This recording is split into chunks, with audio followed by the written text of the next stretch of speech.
Video பாக்குறதுக்கு முன்னாடி இது போன்ற பயனுள்ள தகவல்கள் தெரிந்து கொள்ள நம்ம ஐனோ YouTube channel subscribe and follow செய்க.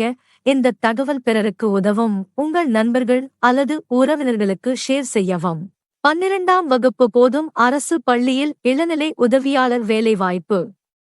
124 காலியிடங்கள். சம்பளம் ரூ.19,900. காலியிடங்கள் 124. பணிகள் இளநிலை உதவியாளர். கல்வி 12ஆம் வகுப்பு தேர்ச்சி. சம்பளம் 19,900 ரூபாய், 63,200 ரூபாய். பணியிடம் தமிழ்நாடு, இந்தியா முழுவதும். கடைசி நாள் டிசம்பர் 22, 2025. மேலும் தகவல் அறிய 9626212202 எண்ணிற்கு வாட்ஸ்அப் மூலம் மட்டும் தொடர்பு கொள்ளவும். வீடியோ பாக்குறதுக்கு முன்னாடி இது போன்ற பயனுள்ள